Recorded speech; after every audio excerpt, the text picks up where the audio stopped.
এপ্রিলে বিমস্টেক শীর্ষ সম্মেলনে যোগ দিচ্ছেন প্রধান উপদেষ্টা। দেখা হচ্ছে ডক্টর ইউনূস নরেন্দ্র মোদীর অসম চুক্তি নিয়ে আলোচনার তাগিদ বিশ্লেষকদের। এটা ভারতের স্বার্থ বেশি রক্ষা হয়েছে, বাংলাদেশের স্বার্থ রক্ষা হয়নি। তাহলে সেগুলো একেবারে ভালো করে দেখা যে কোন ক্লজে হয়েছে। স্বাগত নিউজ 24 সংবাদের সাথে আছি আমি তানিয়া হারুন এবং আমি ফয়সাল মাহমুদ। দর্শক দেখছিলেন প্রধান শিরোনাম। এছাড়া অন্যান্য শিরোনামগুলো জানাচ্ছি। অক্টোবরের মধ্যে জুলাই গণহত্যার ৩-৪টি মামলার রায় জানালেন আইন উপদেষ্টা। শেখ হাসিনাকে ফেরাতে ভারতের মনোভঙ্গি ইতিবাচক নয়। ভারতের যে মনোভঙ্গি, এটা দেখে মনে হচ্ছে তারা এটাকে নাকচ করার চেষ্টা করবে। ডিসেম্বরে জাতীয় নির্বাচন ধরে প্রস্তুতি নিচ্ছে কমিশন। সরকার চাইলে আগে স্থানীয় নির্বাচন, উন্নয়ন সহযোগীদের সাথে ইসির বৈঠক। ইলেকশন কমিশন জাতীয় নির্বাচন নিয়েই চিন্তিত এই মুহূর্তে এবং জাতীয় নির্বাচন নিয়ে প্রস্তুতি নিচ্ছে। শাহবাগে কর্মসূচি চালিয়ে যাওয়ার ঘোষণা, নিয়োগ বাতিল হওয়া প্রাথমিক শিক্ষকদের। শহীদ মিনারে চাকরিচ্যুত বিডিআরের পরিবারের সদস্যরা। সাগররুনি হত্যার 13 বছর আজ। সরকার পরিকল্পিতভাবে আলামত নষ্ট করে, অভিযোগ আইনজীবীর। এখনো ন্যায় বিচারের আশায় পরিবার। এবং চ্যাম্পিয়ন্স ট্রফি ঘিরে চলছে টাইগারদের অনুশীলন। মিরাজ ছাড়া ঘাম ছড়িয়েছেন সবাই। বিপিএল থেকে ওয়ানডে কঠিন হবে না আশা বিসিবির। যাচ্ছি পুরো খবরে। বঙ্গোপসাগরীয় দেশগুলোর আঞ্চলিক সহযোগিতা জোট বিমস্টেকের শীর্ষ সম্মেলনে যোগ দেবেন অন্তর্বর্তী সরকারের প্রধান উপদেষ্টা ডক্টর মোহাম্মদ ইউনূস ও ভারতের প্রধানমন্ত্রী নরেন্দ্র মোদী। সেখানে অনানুষ্ঠানিক সাক্ষাৎ হতে পারে দুজনের। আগামী এপ্রিলের 4 তারিখে ব্যাংককে হবে এই আয়োজন। বিশেষজ্ঞরা বলছেন, দুজনের বৈঠক হলে দুদেশের মধ্যে থাকা অসম চুক্তি নিয়ে কথা বলা উচিত বাংলাদেশের। বিস্তারিত জানাচ্ছেন মারুফা রহমান। আগামী 4 এপ্রিল ব্যাংককে অনুষ্ঠিত হতে যাওয়া বিমস্টেক সম্মেলনে যোগ দেবেন প্রধান উপদেষ্টা ডক্টর মোহাম্মদ ইউনূস। সম্মেলনের ফাঁকে প্রধান উপদেষ্টা কয়েকটি দ্বিপাক্ষিক বৈঠক করবেন বলে জানা গেছে। এর মধ্যে ভারতের প্রধানমন্ত্রী নরেন্দ্র মোদীর সঙ্গে তার প্রথম সরাসরি বৈঠকের সম্ভাবনা তৈরি হয়েছে। বাংলাদেশ ও ভারতের মধ্যে কিছু বিষয় নিয়ে কূটনৈতিক টানাপোড়েন থাকলেও বিমস্টেক প্ল্যাটফর্মকে কাজে লাগিয়ে দুই নেতার বৈঠকের সম্ভাবনা নিয়ে কথা উঠেছে রাজনৈতিক এবং আন্তর্জাতিক অঙ্গনে। বিশেষজ্ঞরা বলছেন, এবারের বৈঠকে বাংলাদেশ ও ভারতের অসম চুক্তিগুলো নিয়ে সরাসরি কথা বলা যেতে পারে। যদি দ্বিপাক্ষিক মিটিং হয়, সেটা যতটুকু সময় হোক না কেন, যতখানি পারা যায় বাংলাদেশের স্বার্থ সামনে নিয়ে আসা। যদিও এরই মধ্যে বলা বলি হচ্ছে যে ডিসেম্বরের মধ্যেই নির্বাচন হয়ে যাবে, তাই যদি থাকে তাহলে হয়তো অত গুরুত্বটা থাকবে না, কারণ স্বাভাবিকভাবে নির্বাচিত সরকারের সাথে সম্পর্ক হয়তো আরও বড় আকারেই হওয়ার কথা। দুই দেশের যে সার্বভৌমত্ব যে বিষয়টা, সেটা যেন রক্ষিত হয়। দ্বিপাক্ষিক বৈঠকগুলোতে যথেষ্ট হোমওয়ার্কের অভাবে চুক্তিগুলোতে যথাযথভাবে নিজেদের স্বার্থ রক্ষা করা যায় না বললেন এই বিশেষজ্ঞ। যে কোনো দেশ তার স্বার্থটাই দেখবে, তাই না? বাংলাদেশ স্বাভাবিকভাবে বাংলাদেশ তার স্বার্থটাই দেখবে। যত না বাংলাদেশের লাভ হয়েছে, তার চেয়ে ভারতের লাভ হয়েছে। এই জিনিসটা যদি একটা গবেষণা কেন্দ্রিক যদি কাঠামোর মধ্যে আমরা নিয়ে আসতে পারি, তাহলে তারাও বুঝতে পারবে যে হ্যাঁ, আচ্ছা, এই জায়গায় ঝামেলা হয়ে গেছে, এই জায়গায় বিগত সরকার অনেকটা রাজনৈতিক কারণেই হয়তো করেছে, কিন্তু এটা বাংলাদেশের জনগণের লাভ হয়নি, যার জন্য এখানে নতুনভাবে চিন্তাভাবনা করতে হবে। বিমস্টেকের মহাসচিব ইন্দ্রমণি পাণ্ডে সম্প্রতি বলেছেন, এবারের শীর্ষ সম্মেলনে কিছু গুরুত্বপূর্ণ সিদ্ধান্ত আসবে। তিনি বলেন, এটি বিমস্টেকের ভবিষ্যতের জন্য একটি দিক নির্দেশনা নির্ধারণ করবে। আঞ্চলিক এই জোটের সদস্য দেশ 7টি: বাংলাদেশ, ভুটান, ভারত, মিয়ানমার, নেপাল, শ্রীলঙ্কা ও থাইল্যান্ড। মারুফা রহমান, নিউজ 24, ঢাকা। চলতি বছরের অক্টোবরের মধ্যে শেখ হাসিনা সহ আওয়ামী লীগের শীর্ষস্থানীয় 3 থেকে 4 জন নেতার বিচারের কাজ শেষ করতে চায় অন্তর্বর্তী সরকার। বিকেলে সচিবালয়ে সংবাদ সম্মেলনে এই তথ্য জানিয়ে আইন উপদেষ্টা বলেন, শেখ হাসিনাকে ফিরিয়ে দেওয়ার মনোভাব ভারতের নেই। তবে বন্দি বিনিময় চুক্তির মাধ্যমে তাকে ফেরানোর সব চেষ্টা অব্যাহত রয়েছে। এদিকে আওয়ামী লীগের করা রাজনৈতিক গায়েবী 16,429টি মামলার মধ্যে 1,214টি মামলা 1 সপ্তাহের মধ্যে প্রত্যাহার হবে বলেও জানিয়েছেন আইন উপদেষ্টা। শাহনাজ ইয়াসমিনের রিপোর্ট। আওয়ামী শাসনামলের মন্ত্রী এমপি সহ যারা জুলাই গণহত্যায় জড়িত তাদের বিচার দ্রুত করার জন্য আন্তর্জাতিক অপরাধ ট্রাইব্যুনাল গঠন করে অন্তর্বর্তী সরকার। গেল 18 নভেম্বর এই ট্রাইব্যুনালে প্রথমবারের মতো বিচারের জন্য আনা হয় সেই সময়ের হেভিওয়েটদের। জুলাই গণহত্যায় জড়িতদের এই বিচারের প্রক্রিয়া দ্রুত করার জন্য প্রয়োজনে দ্বিতীয় ট্রাইব্যুনাল গঠন করার কথা জানিয়েছিলেন আইন উপদেষ্টা। সচিবালয় আইন উপদেষ্টার সমসাময়িক বিষয় সংবাদ সম্মেলনে প্রথমেই আসে জুলাই গণহত্যায় জড়িতদের বিচার প্রসঙ্গ। বলেন, এই জঘন্য অপরাধের বিচার দ্রুত দেখতে চায় দেশের মানুষ।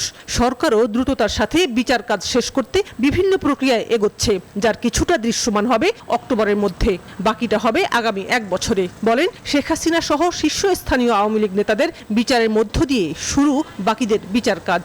প্রসিকিউশন টিম যাচাই বাছাই করে 16টি মামলা আনুষ্ঠানিকভাবে দায়ের করেছে। এই 16টি মামলার মধ্যে 4টি মামলার তদন্ত কাজ এই মাসের মধ্যে শেষ হবে বলে আমরা আশা করি। এবছর অক্টোবরের মধ্যে আমরা 3 থেকে 4টি মামলা রায় পেয়ে যাব। সাবেক প্রধানমন্ত্রী শেখ হাসিনা সহ আওয়ামী লীগের শীর্ষস্থানীয় নেতৃবৃন্দ এবং শীর্ষস্থানীয় কিছু পুলিশ এবং প্রশাসনিক কর্মকর্তা এই সমস্ত মামলায় আসামি হিসাবে রয়েছেন। আওয়ামী লীগের সময় করা রাজনৈতিক গায়েবী মামলা হয়েছে 16,429টি। এর মধ্যে 1,214টি মামলা আগামী 1 সপ্তাহের মধ্যে প্রত্যাহার হবে। 53টি মামলার গেজেট 2-1 দিনের মধ্যে হবে।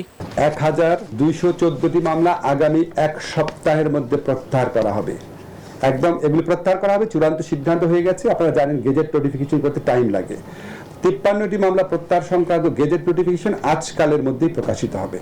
আইন উপদেষ্টা কথা বলেন সাইবার সিকিউরিটি অ্যাক্টের মামলা প্রসঙ্গে। জানান, এর অধীনে 396টি বিচারাধীন মামলার মধ্যে 332টি মামলা প্রত্যাহার হয়েছে। 61টি মামলার প্রত্যাহারের সিদ্ধান্ত চূড়ান্ত হয়েছে। 396 এর মধ্যে 332টি মামলা অলরেডি প্রত্যাহার করা হয়ে গেছে। 61টি মামলা প্রত্যাহারের সিদ্ধান্ত চূড়ান্ত করা হয়েছে। ফেব্রুয়ারি মাস যখন শেষ হবে তখন স্পিচ অফেন্স সংক্রান্ত কোনো মামলা আর সাইবার সিকিউরিটি আদালতে থাকবে না।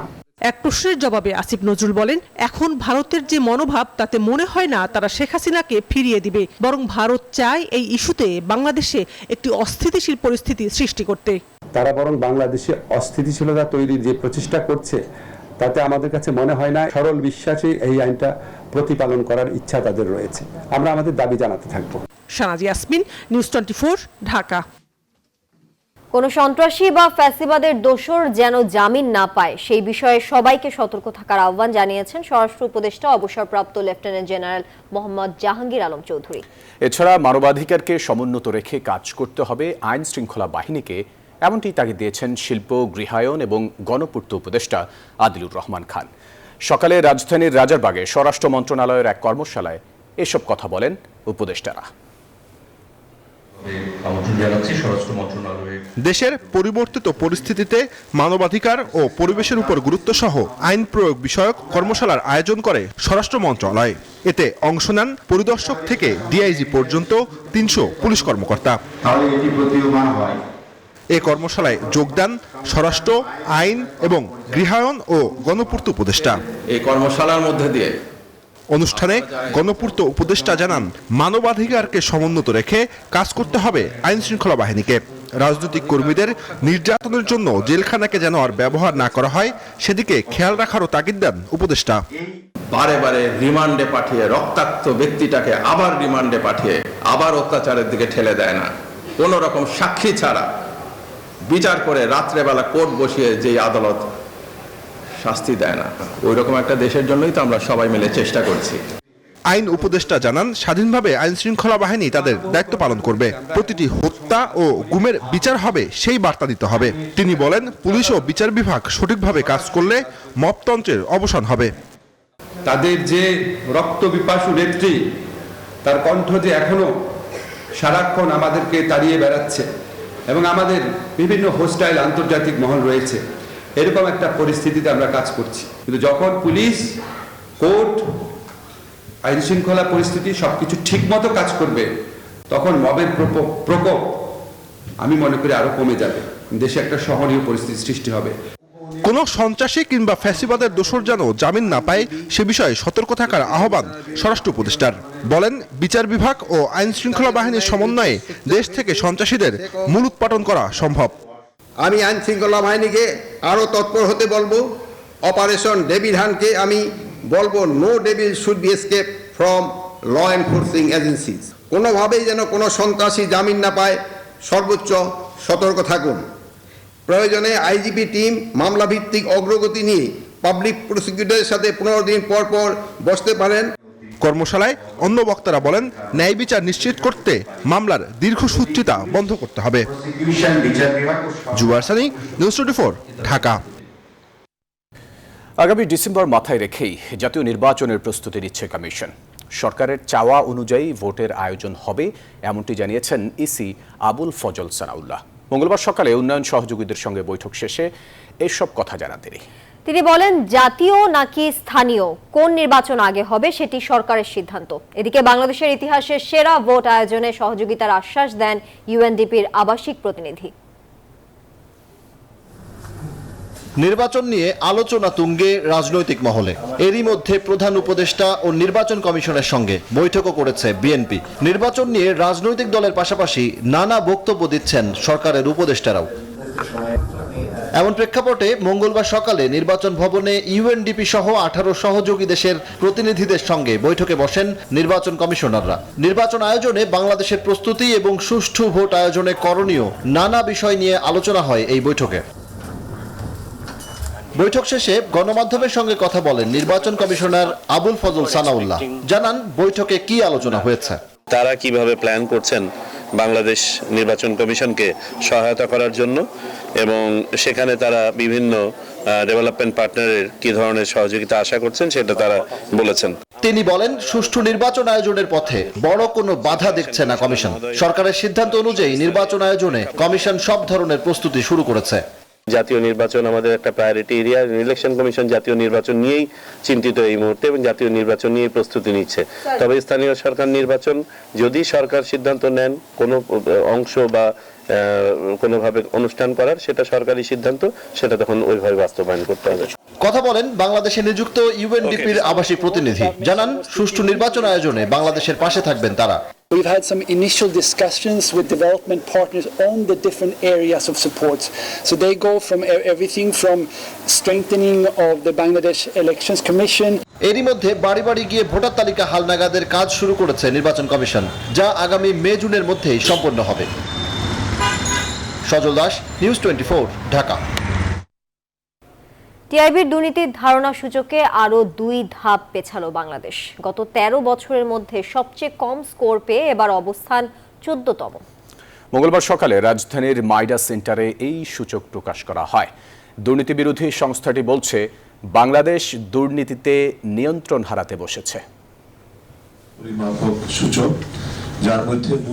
বার্লিন ভিত্তিক আন্তর্জাতিক দুর্নীতি বিরোধী সংস্থা ট্রান্সপারেন্সি ইন্টারন্যাশনাল প্রকাশিত দুর্নীতির ধারণা সূচক 2024 তুলে ধরতে এই সংবাদ সম্মেলন। উপস্থিত ছিলেন টিআইবির নির্বাহী পরিচালক ডক্টর ইফতেখারুজ্জামান। বলেন, দুর্নীতিতে বাংলাদেশের অবস্থান আরও অবনতির কথা। দক্ষিণ এশিয়ায় বাংলাদেশের বর্তমানে দুর্নীতিতে দ্বিতীয় অবস্থানে আছে। গত 13 বছরে বাংলাদেশের অবস্থান আরও খারাপ হয়েছে। পাবলিক সেক্টর করাপশন অর্থাৎ সরকারি খাতে দুর্নীতি নিয়ন্ত্রণের কোনো কার্যকর, বিশেষ করে হাই লেভেল করাপশনের দুর্নীতি নিয়ন্ত্রণের কোনো কার্যকর পদক্ষেপ আমরা দেখতে পারিনি। বিশেষ করে যেটা দেখা গেছে পাবলিক সেক্টরে, বিশেষ কন্ট্রাক্টিং, পাবলিক কন্ট্রাক্টিং ক্রয় খাত এবং প্রকল্প বাস্তবায়ন, এই ধরনের খাতগুলিতে অবারিত দুর্নীতি, জবাবদিহিনভাবে ক্ষমতার ব্যবহার। এমন পরিস্থিতি থেকে বের হতে হলে দুর্নীতি দূর করতে সংস্কার কমিশনের সুপারিশ কার্যকর করতে হবে। দুদককে কার্যকর প্রতিষ্ঠানে পরিণত করতে হবে। দুর্নীতিবাজ যত ক্ষমতাবানই হোক বিচারের আওতায় আনতে হবে, বলেন ডক্টর ইফতেখারুজ্জামান।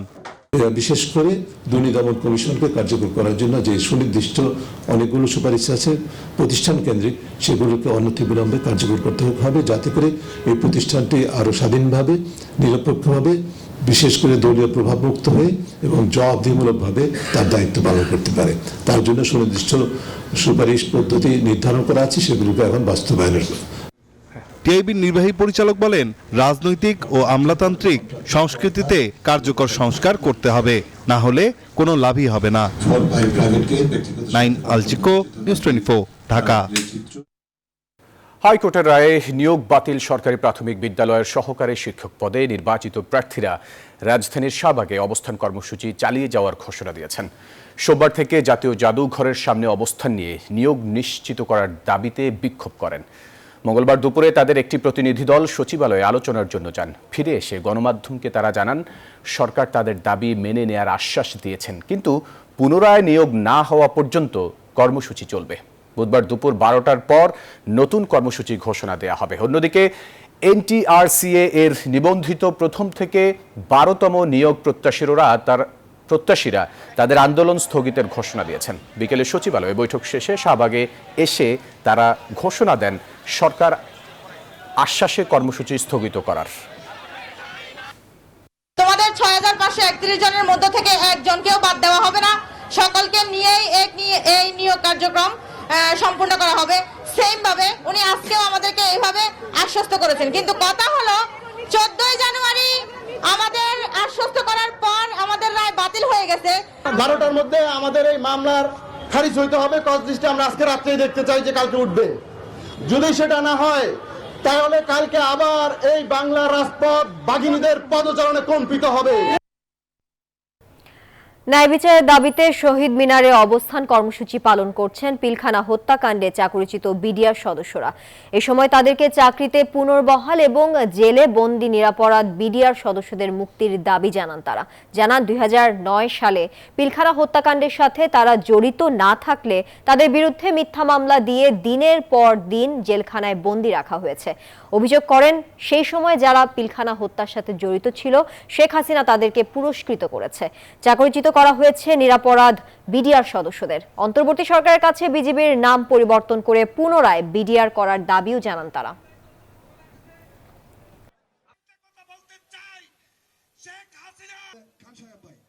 বাংলাদেশ থেকে যে আন্দোলনের মাধ্যমে পালিয়ে গেছে ছাত্র সমন্বয়কদের নিয়ে আমরা সেই একটা দুর্বার আন্দোলন গড়ে তুলব।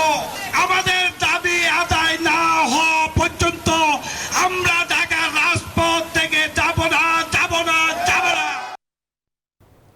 সময় হলো একটা বিরতির। ফিরছি আরো খবর নিয়ে, সাথেই থাকুন। প্রধান উপদেষ্টা প্রফেসর মোহাম্মদ ইউনুস বলেছেন, আমরা সবাই এই দেশের সন্তান, প্রতিশোধের কোনো জায়গা থাকা উচিত নয়। মঙ্গলবার বাংলাদেশে নিযুক্ত যুক্তরাষ্ট্রের charge d' affaires Tracy Jacobson রাষ্ট্রীয় অতিথি ভবন যমুনায় সাক্ষাৎ করতে এলে তিনি এসব কথা বলেন। প্রধান উপদেষ্টা সমাজে পুনর্মিলনের আহ্বান জানান এবং প্রতিশোধের চক্র ভাঙার ও দেশের শান্তি সমৃদ্ধির ক্ষেত্র তৈরির কথা বলেন। এ সময় তারা পারস্পরিক স্বার্থ সংশ্লিষ্ট বিষয় এবং বিশ্বজুড়ে ইউএসএআইডির কাজ স্থগিতের মার্কিন সিদ্ধান্তের পরিণতি নিয়ে আলোচনা করেন বলে জানায় প্রধান উপদেষ্টার প্রেস উইং।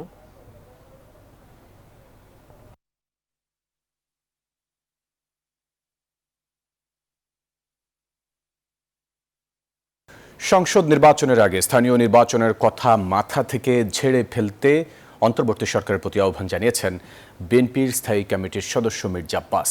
বিকেলে রাষ্ট্র কাঠামো মেরামতে 31 দফা নিয়ে রাজধানীর মুগদা থানা বিএনপি আয়োজিত কর্মশালায় এই আহ্বান জানান তিনি। ডিক্লেয়ার দিয়ে সংস্কার করা যায় ভাই, সংস্কার একটা প্রক্রিয়া যেটা চলমান, চলতে থাকবে। তো স্থানীয় সরকার নির্বাচনের কথা ভাববেন না, মাথায় আনবেন না। হবে, অবশ্যই হবে স্থানীয় সরকার নির্বাচন। কখন হবে? সংসদ নির্বাচন হয়ে যাওয়ার পর। হ্যাঁ, আপনি যদি বলেন কেন হবে না, হবে না এই কারণে আওয়ামী লীগ গর্তের মধ্যে মাথা ঢুকেই আছে। এখন সুযোগ পেলেই তারা ছবল দেবে। স্থানীয় সরকার নির্বাচনের ঘোষণার সঙ্গে সঙ্গে তারা মাথা বের করে হাজির হবে। সবাই মাথা বের করবে, আওয়ামী লীগকে সুযোগ দেওয়া যাবে না। সাংবাদিক দম্পতি সাগর রুনি হত্যায় বিগত সরকার সরাসরি জড়িত, অভিযোগ স্বজনদের। মঙ্গলবার সকালে সুপ্রিম কোর্টে সংবাদ সম্মেলনে তারা বলেন, হত্যার পর উচ্চ পর্যায়ের নির্দেশে বহু গুরুত্বপূর্ণ আলামত ধ্বংস করা হয়েছে। এদিকে হত্যাকাণ্ডের চাঞ্চল্যকর কিছু তথ্য পাওয়ার কথা জানান বাদী পক্ষের আইনজীবী। বলেন, শিগগিরই হত্যার রহস্য উন্মোচনের আশা করছেন তারা। 2012 সালের 11 ফেব্রুয়ারি রাজধানীর পশ্চিম রাজাবাজারের বাসায় খুন হন সাংবাদিক দম্পতি সাগর সারোয়ার ও মেহেরুন রুনি। পরে রুনির ভাই বাদী হয়ে শেরেবাংলানগর থানায় একটি হত্যা মামলা দায়ের করেন। নানা হাত ঘুরে তদন্তের দায়িত্ব পায় র্যাব। গত 13 বছরে মামলাটির তদন্ত প্রতিবেদন দাখিলের সময় পেছানো হয়েছে 115 বার। দেশের পট পরিবর্তনের পর গত 30 সেপ্টেম্বর মামলার তদন্ত 6 মাসে শেষ করতে উচ্চ ক্ষমতার টাস্কফোর্স গঠন করে দেন হাইকোর্ট। মঙ্গলবার মামলার অগ্রগতি জানাতে সংবাদ সম্মেলনের আয়োজন করে পরিবার। তাদের অভিযোগ, হত্যাকাণ্ড ঘটানো হয়েছিল বিগত সরকারের প্রত্যক্ষ মদদে। ডিএনএ টেস্ট থেকে শুরু করে আমাদেরকে হয়রানি এবং নানা সময় সরকারের বিভিন্ন মন্ত্রীর যেসব কথাবার্তা বলেছেন, আমরা মনে করি যে তৎকালীন সরকার বা তাদের সংশ্লিষ্ট কেউ এটার সাথে জড়িত। আগে তো কিছু হইতো না, এখন তো দেখতেছি যে ওরা কাজ করতেছে। আশা করা যাচ্ছে যে পজিটিভ কিছু একটা শুনতে পারবো। এদিকে ঘটনার বেশ কিছু চাঞ্চল্যকর তথ্য টাস্কফোর্সের হাতে আসার কথা জানিয়েছেন বাদীপক্ষের আইনজীবী। বলেন, তদন্ত সঠিক পথে এগুচ্ছে। There are some indications যেখানে অতীতে এই তদন্ত প্রক্রিয়াকে বারিত করা হয়েছে, বাধাগ্রস্ত করা হয়েছে। সেখানে কারা কারা ছিলেন, কারাই অবস্ট্রাকশন দিয়েছেন, কিভাবে অবস্ট্রাকশন দিয়েছেন, আগের যারা রিট পিটিশন করেছিলেন তারাই বা কেন রিট পিটিশন করেছিলেন, কেন র্যাবকে সেই দায়িত্ব দেওয়া হয়েছিল। র্যাব তো তদন্তকারী কোনো সংস্থা না, সেটিও খতিয়ে দেখছেন ইনভেস্টিগেটিং অফিসার। আশা করা যায় ভালো কিছু হবে। এদিকে সাগররুনি হত্যাকাণ্ডের 13 বছর পূর্তিতে নানা কর্মসূচি পালন করছে বিভিন্ন সাংবাদিক সংগঠন। 11 ফেব্রুয়ারি দিনটিকে সাংবাদিক সুরক্ষা দিবস হিসেবে ঘোষণার দাবি জানান সাংবাদিক নেতারা। আমরা সাগররুনি হত্যাকাণ্ডের বিচার পাইলে, যদি না পাই, আপনারা মনে রাখবেন কিয়ামত পর্যন্ত এই হত্যার বিচার দাবি করে যাব আমরা। মাহমুদুল হাসান, নিউজ 24, ঢাকা। সংবাদের পর্যায়ে আবারও বিরতি নিচ্ছি, সাথে থাকুন। আবারও স্বাগত নিউজ 24 সংবাদে। এবারে অর্থ বাণিজ্যের খবর।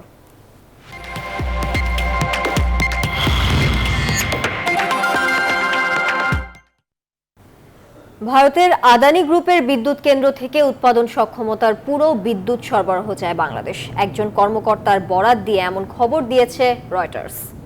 তবে একজন জ্বালানি বিশেষজ্ঞ বলছেন, দেশের কয়লা ভিত্তিক বিদ্যুৎ কেন্দ্রগুলোকে বসিয়ে রেখে আদানির বিদ্যুৎ আনা তাদেরই স্বার্থ হাসিলের নামান্তর। দেশের কেন্দ্রগুলো থেকে আরও সাশ্রয়ী মূল্যে বিদ্যুৎ উৎপাদন করা সম্ভব।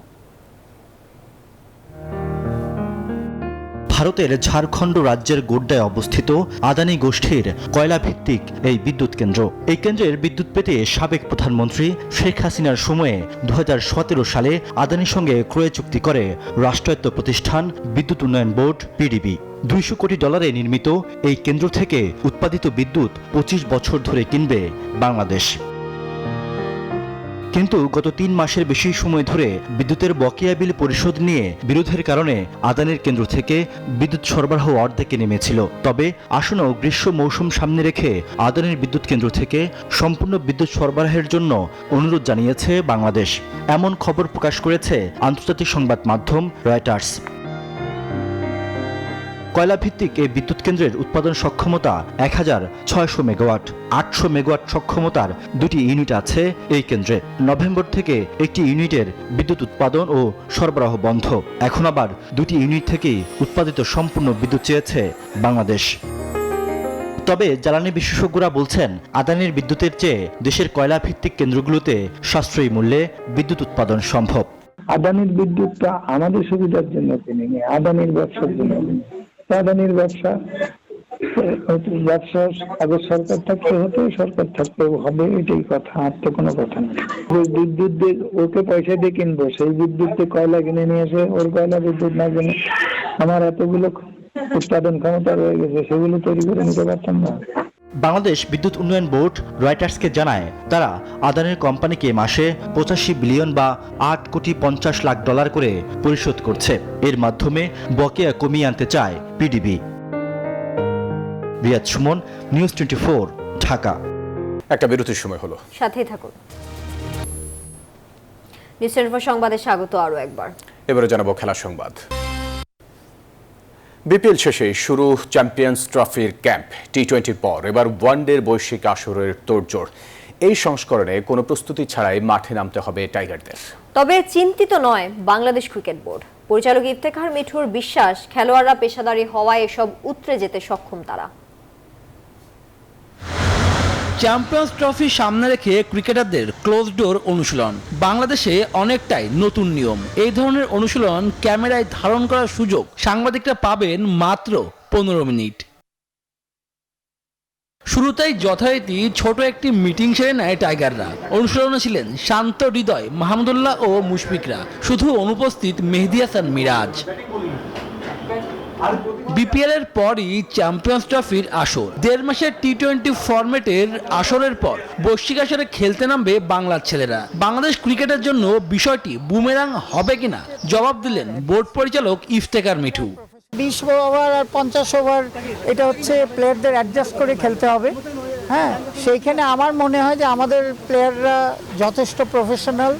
গতির ঝড় তুলে আলোচনায় নাহিদ রানা, শরীফুল হাসানদের পেছনে ফেলে চ্যাম্পিয়ন্স ট্রফির দলে ঢুকেছেন এই চাপাই এক্সপ্রেস। তাকে নিয়েও বিসিবির রয়েছে পরিকল্পনা। নাহিদ রানা তো নতুন এসেছে টিমে, ইয়াং এনার্জেটিক ছেলে। সো এখন উইকেট পাওয়া না পাওয়া কিন্তু এটা ডিফারেন্ট উইকেটের উপরে। সুতরাং নাহিদ রানা যে অফ ফর্মে আছে সেটা তো না। টায়ার্ডের মধ্যে লোড ম্যানেজমেন্ট আমাদের যে ম্যানেজমেন্ট টিম আছে, ফিজিও আছে, এরা করেই ওকে ফিট রাখবে। লিটন নেই স্কোয়াডে। ওপেনারদের তালিকায় সৌম্য, তানজিদ তামিম ও পারভেজ ইমন। টপ অর্ডারে ক্যাপ্টেন নাজমুল শান্ত জাতীয় দলে ফিরেছেন দীর্ঘ বিরতির পর। চ্যাম্পিয়ন্স ট্রফির স্পোর্টিং উইকেটে তাদেরই দায়িত্ব নিতে হবে, অভিমত এই পরিচালকের। এইবারকার বিপিএল এ যতগুলি শান্ত, ঠিক আছে আপনারা শান্তর কথা বলেছেন, শান্ত ছাড়া বাকি সবাই কিন্তু ইনফর্ম। চ্যাম্পিয়ন্স ট্রফিতে অংশ নেওয়ার আগে বুধবার দেশের মাটিতে শেষবারের মতো অনুশীলন করবে team Tigers. Shubhodeb Nath, news 24, Dhaka. দর্শকের এই সাথে শেষ করতে হচ্ছে নিউজ 24 সংবাদ। এতক্ষণ সাথে থাকার জন্য সবাইকে ধন্যবাদ।